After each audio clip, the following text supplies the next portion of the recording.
सो दोस्तों welcome to money stocks. तो इस वीडियो के अंदर टीसीएस इन्फोसिस के बारे में हम लोग बात करेंगे। इन कंपनियों से रिलेटेड बहुत ज़्यादा बड़ी हमें खबर आ चुकी है, बहुत ज़्यादा ह्यूज अमाउंट ऑफ इंपॉर्टेंट हमें खबर आ चुकी है। तो चलिए एक एक न्यूज़ के बारे में हम लोग बात करेंगे, एज वेल एज में आपके साथ डेटा के बारे में भी हम लोग बात करेंगे। जब भी दोस्तों मैं आपके साथ विप्रो, इन्फोसिस, टीसीएस रिगार्डिंग दोस्तों कोई वीडियोज़ में आपके साथ क्रिएट करता हूँ, डेटा 101% शेयर करता हूँ। डेटा शेयर करने से पहले अगर आप देखोगे तो जब भी मैं आपके साथ डेटा शेयर करता हूँ, उस डेटा को देख के ही बहुत ज़्यादा हमें कॉन्फिडेंस दोस्तों डेवलप होता है। और स्टॉक मार्केट के अंदर आए हो तो पेशेंस होना चाहिए, कॉन्फिडेंस होना चाहिए, तो ही दोस्तों लंबे समय के लिए बड़ी वेल्थ हमें कोई भी कंपनी क्रिएट करके दे देगी। लेकिन जो फेज़ होता है, जो गिरावट का दोस्तों जो फेज़ देखेगा, जब भी हमें कंपनीज के अंदर तेज़ी आती देखे, फॉर एग्जाम्पल जब भी हमें कंपनीज के अंदर तेज़ी आती है, हर एक लोग यह होल्ड करता है, सही बात है। लेकिन जब भी हमें गिरावट आती है कंपनी के अंदर, लॉस के अंदर हमारा पोर्टफोलियो कन्वर्ट हो जाता है, तो यह होल्ड करने का दोस्तों बहुत ज़्यादा प्रॉब्लम्स होता है। होल्ड हम लोग नहीं कर पाते, सही बात है। ये साइकोलॉजी दोस्तों वैसे होती है कि लॉस में हम लोग होल्ड नहीं कर पाते। लेकिन ये लॉस में दोस्तों किस तरह से होल्ड करेंगे, अगर आपके अंदर कॉन्फिडेंस जनरेट हो तो ही दोस्तों होल्ड कर पाएंगे। तो इसी रिलेटेड दोस्तों हर एक कंपनीज के बारे में मैं आपके साथ इंपॉर्टेंट डेटा के बारे में भी शेयर करता हूँ। कल के दिन हमने इन्फोसिस के डेटा के बारे में शेयर किया था, इनके एफआईज, डीआईज, गवर्नमेंट की बाइंग के बारे में हमने शेयर किया कि वहाँ हर एक लोग तो बाइंग कर रहे हैं, सेलिंग कौन कर रहा है? सिर्फ और सिर्फ सेलिंग एज एक्सपेक्टेड हमें पब्लिक ही यहाँ दोस्तों सेलिंग कर रही है। पब्लिक को ये पता नहीं कि कब हमें बाइंग करना चाहिए, कब सेलिंग करना चाहिए। जब हमें कंपनीज के अंदर रिलेटेड हमें गिरावट होती है तो पब्लिक को दोस्तों बाइंग करना होता है, लेकिन वो लोग क्या करते हैं? सेल करते हैं। और यहाँ बाइंग कौन करता है? एफआईज बाइंग करता है, डीआईज बाइंग करता है, म्यूचुअल फंड्स बाइंग करते हैं, एज वेल एज गवर्नमेंट में भी हमें लगातार दोस्तों बाइंग कर रहे हैं। तो सबसे पहले टीसीएस का अगर आप पिछले एक सालों का अगर आप दोस्तों परफॉर्मेंस देखोगे तो एज एक्सपेक्टेड जिस तरह से मार्केट के ही अंदर हमें लगातार दोस्तों करेक्शन है, लगातार हमें कंसोलिडेशन फेज है, उसी तरह से हमें टीसीएस के अंदर भी लगातार हमें करेक्शन के ही अंदर ये कंपनी अवेलेबल है। अभी भी कंपनी 12 से 13% की गिरावट के अंदर करंटली हमें दोस्तों ट्रेड कर रही है। लेकिन दोस्तों एक पॉइंट ध्यान में रखना, huge amount of support level, resistance level company का यही हमें निकल के आ रहा है। सबसे पहले अगर आप यह सपोर्ट एंड रेजिस्टेंस लेवल देखोगे तो जो सपोर्ट लेवल का जो लेवल से आप यह देख सकते हो, सपोर्ट लेवल्स के लेवल से 3000 रुपीज़ का level extremely higher level support level है। रेजिस्टेंस लेवल की अगर बात की जाए तो 3500 रुपये का रेजिस्टेंस लेवल्स निकल के आ रहे हैं। पिछले एक सालों से यही कंपनी लेवल्स के ही अंदर हमें ट्रेड कर रही है। 3500 के आसपास जाती है, फिर यहाँ दोस्तों सेलर्स हमें एक्टिव होती है और यहाँ फिर से हमें गिरावट होती है, या फिर जो कंपनी 3500 के आसपास जाती है फिर हमें मार्केट के अंदर गिरावट होती है और इन कंपनीज के अंदर भी हमें गिरावट हो जाती है। तो दोस्तों आपको पता है कि आईटी सेक्टर के लिए कौन सा पैरामीटर सबसे ज़्यादा इंपॉर्टेंट है इस क्वार्टर 4 रिजल्ट्स के अंदर? तो सबसे ज़्यादा मार्केट के जो एक्सपेक्टेशन है, मार्केट के जो नज़र होने वाले हैं BFSI यानी कि बैंकिंग फाइनेंशियल सर्विसेज, इन सेगमेंट के ऊपर हमें आईटी सेक्टर की एज वेल एज हमें मार्केट की यहाँ एक अच्छी खासी बेसिस के ऊपर दोस्तों होने वाली है। ये मार्केट बहुत ज़्यादा इस पैरामीटर्स को करंटली ध्यान में रखने वाला है, क्योंकि जो यूएस के अंदर जिस तरह से बैंकिंग रिगार्डिंग हमें जो क्राइसिस नज़र आया है, यूएस के अंदर क्राइसिस नज़र आया बैंकिंग रिगार्डिंग, तो ये जो कंपनीज है, टीसीएस है, इन्फोसिस है, वो क्या करती है basically in banking financial service वो उन कंपनीज को दोस्तों प्रोवाइड करता है। तो अगर कंपनी उन बैंक्स के ही अंदर करेक्शन होगा तो किस तरह से दोस्तों हमें एक्सपेक्ट करेंगे कि आईटी सेक्टर के अंदर भी सेगमेंट के अंदर हमें जंप आएगी? ऐसा तो नहीं होने वाला। तो बहुत ज़्यादा हमें कमजोर रिजल्ट आने का एक चांस नज़र आ रहा है और एनालिस्ट की तरफ से भी यही हमें स्टेटमेंट नज़र आ रहा है। तो चलिए अभी नंबर्स के बारे में बात करते हैं। आपको दोस्तों पता है कि आईटी सेक्टर का या फिर इन्फोसिस का और टीसीएस का अगले हफ्ते में Q4 का आपको रिजल्ट्स आने वाला है नेक्स्ट वीक में। तो किस तरह से में आ सकता है, ये जो एक्सपेक्टेशंस निकल के आ रहे एनालिस्ट लोगों की तरफ से, ब्रोकरेज फर्म की तरफ से एक्सपेक्टेशंस निकल के आ रहे, तो किन्होंने दोस्तों नंबर दिया है। IDBI कैपिटल मार्केट, ये जो एनालिस्ट है, ब्रोकरेज फर्म है, इन्होंने दोस्तों नंबर्स पेश किया है। तो चलिए नंबर्स क्या बोल रही है देखिएगा, इनका जो स्टेटमेंट निकल के आ रहे बहुत ज़्यादा इंपॉर्टेंट है। तो टीसीएस का किस तरह से नंबर आ सकते हैं, टीसीएस का जो रेवेन्यूज आ सकता है उसके अंदर 1% का quarter on quarter basis growth हमें नजर आ सकता है।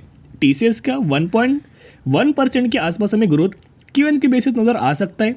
फिर अगर आप ये इन्फोसिस का देखोगे तो इन्फोसिस है, विप्रो है और टेक महिंद्रा है। इनके अंदर दोस्तों फ्लैट हमें कंपनीज अपना रिजल्ट हमें परफॉर्म कर सकती है, ऐसे ब्रोकरेज फर्म का ही हमें मानना दोस्तों निकल के आ रहा है। यहाँ क्लियर कट मेंशन किया गया है कि flat revenues growth Q1Q basis, यानी कि मार्केट की किस कंपनीज के ऊपर बहुत ज़्यादा नज़र होने वाली है, इन्फोसिस के ऊपर, विप्रो के ऊपर, टेक महिंद्रा के ऊपर। और HCL के अंदर किस तरह से आ सकता है रिजल्ट्स, तो रेवेन्यूज के अंदर -1% की ग्रोथ हमें नजर आ सकती है, लेकिन टीसीएस के जो रेवेन्यूज है उसके अंदर हमें फॉल नजर आ सकता है। तो बेसिकली किन कंपनीज का पॉजिटिविटी के अंदर हमें रिजल्ट्स आ सकते हैं, एक ही कंपनी हमें ब्रोकरेज फर्म ने मेंशन किया है, इस कंपनी का नाम है टीसीएस। तो दोस्तों आपको पता होगा कि जब भी हमें बेसिकली डॉलर्स के अंदर आपको लगातार दोस्तों जंप आपको नजर आए, उस समय आईटी सेक्टर के अंदर ह्यूज अमाउंट ऑफ कंपनीज को बेनिफिट होता है कि जो भी हमें आईटी सेक्टर का बिजनेस कहा है, यूएस के अंदर है और यूरोप के अंदर है, वहाँ दोस्तों डॉलर से ही हमें इन कंपनीज को पैसा मिलता है।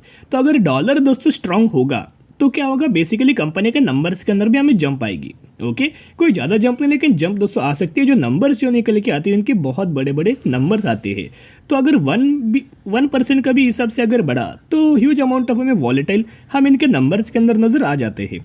लेकिन अगर आप ये इंडियन रुपीज़ के हिसाब से अगर आप डॉलर्स को कंपेयर करेंगे तो करंटली हम एक फ्लैट हमें पिछले एक सालों से हमें डॉलर्स के अंदर नजर आया है। कोई हमें एक ही लेवल्स के ही अंदर दोस्तों डॉलर्स हमें लगातार या ट्रेड कर रहा है।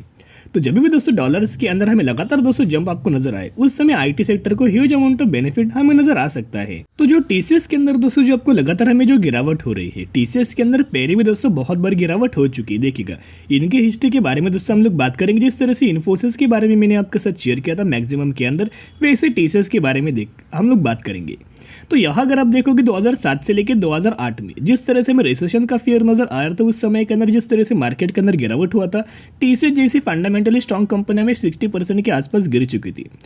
यानी कि टीसीएस जैसी कंपनी हमें 60% के आसपास गिर चुकी थी। जिन भी लोगों ने इस गिरावट के अंदर दोस्तों पेशेंस दिखाया होगा, उनको ही आने वाले सालों में कंसिस्टेंटली ग्रोथ हमें मिल चुकी होगी। फिर सेकेंड जो हमें गिरावट हुआ था वो 2020 में, जो कि कोविड के समय कितना हमें गिरावट हुआ था टीसीएस के अंदर, 19% की गिरावट हमें टीसीएस के अंदर आपको नजर आ चुकी थी। और तीसरी बार जो गिरावट करंटली जो हो रही है 2022 से लेकर 2023, यानी कि करंट सिचुएशन के हिसाब से अगर आप देखोगे, अभी भी कंपनी आपको 19% की गिरावट के ही अंदर दोस्तों टॉप प्राइस से हमें करंटली ट्रेड कर रही है। और ब्रोकरेज फर्म का जो टारगेट दिया गया है 4,500 रुपये का हमें टीसीएस के अंदर टारगेट दिया हुआ है। तो जरूर दोस्तों बाय ऑन स्ट्रेटेजी अप्लाई करना, बिल्कुल भी डरने की कोई बात नहीं है। जितना हमें कमजोरी आई रिजल्ट्स के अंदर, वो कंपनीज भी हमें उतना ज़्यादा हमें एक स्टेबल आपको पोजीशन के ऊपर नजर आ सकती। देखिएगा, दो पॉसिबिलिटीज है।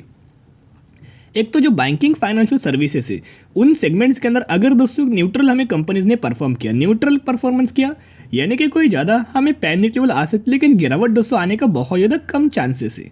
मार्केट भी की भी इस चीज़ों को दोस्तों समझ लेगा और Q1 के अंदर मार्केट एक्सपेक्ट करेगा कि Q1 के अंदर तो कंपनीज अच्छा परफॉर्म करे।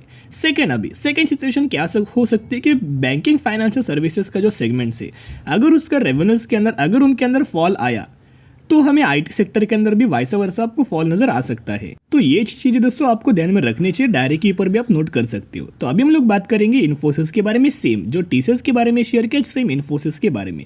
अगर आप वॉलेटिलिटी के अंदर निवेश करना चाहते हो तो टीसीएस अच्छे है, रिटर्न्स भी अच्छे खासा मिल जाता है और रेवेन्यूज के अंदर भी आने वाले सालों में सबसे ज्यादा ग्रोथ हमें इन्फोसिस के अंदर निकल के आ सकती है टीसीएस को बीट करके। ब्रोकरेज फर्म का तो यही हमें एक्सपेक्टेशंस था, लेकिन देखते हैं अभी किस तरह से कंपनीज परफॉर्म करती है। अगर आप सेफर साइड से निवेश करना चाहते हो और बिना वॉलेटिलिटी के अगर आप निवेश करना चाहते हो तो बेसिकली टीसीएस अच्छी कंपनी है। ये दो सिचुएशन मैंने आपके साथ शेयर किया। अब ये आपके ऊपर है कि किस कंपनी के ऊपर निवेश किया जाए। तो बेसिकली पिछले एक सालों से इसी टीसीएस के जैसे ही एक ही लेवल्स के अंदर लगातार दोस्तों हमें इन्फोसिस भी कंपनी हमें ट्रेड कर रही है। इसका अगर आप ये सपोर्ट लेवल देखोगे 1400 रुपये का में सपोर्ट लेवल है। ओके, 3 बार कंपनी ने सपोर्ट लिया। और रजिस्टेंस लेवल की अगर बात की जाए 1600 रुपये का 3 बार कंपनी ने अपना रजिस्टेंस इसी लेवल के आसपास फीस किया है। तो आने वाले सालों में जल्दी आपको कंपनी 1400 रुपये के ऊपर जो ट्रिप चल रही है वो 1600 रुपये के आसपास प्राइस जा सकता है शॉर्ट टर्म में। और जब भी कंपनी 1600 रुपये का लेवल अगर ब्रेक करे, क्योंकि ये 1600 रुपये का जो लेवल है एक स्ट्रॉन्ग रजिस्टेंस जोन है, अगर रजिस्टेंस के ऊपर लगातार दोस्तों कंपनी ब्रेक करके ऊपर क्लोजिंग दे तो जल्दी आपको 1850 रुपये के आसपास हमें इन्फोसिस ड्राइव हो सकती है। तो बाय ऑन स्ट्रेटेजी अप्लाई करके जरूर दोस्तों इन कंपनीज को लंबे समय के लिए होल्ड करना। पैनिक मत होना, पैनिक आपको शॉर्ट टर्म बेसिस के ऊपर ही लंबे समय के लिए शानदार तरीके से तेजी आपको नजर आ जाएगी। तो चलिए अभी हम बात करेंगे नेक्स्ट कंपनी के बारे में। कौन सी कंपनी है? एचयूथ हेल्थ केयर लिमिटेड। इसी कंपनी के अंदर दोस्तों 1:2 रेशियो के अंदर हमें बोनस का आपको बेनिफिट मिलने वाला है। यानी कि अगर आपके पास इस कंपनी के 2 शेयर होंगे तो 2 के बदले आपको 1 या बोनस शेयर दिया जाएगा और यही एग्जीक्यूशन के बाद हो जाएंगे 3 शेयर। इसी रेशियो के अंदर आपको बोनस का बेनिफिट मिलने वाला है।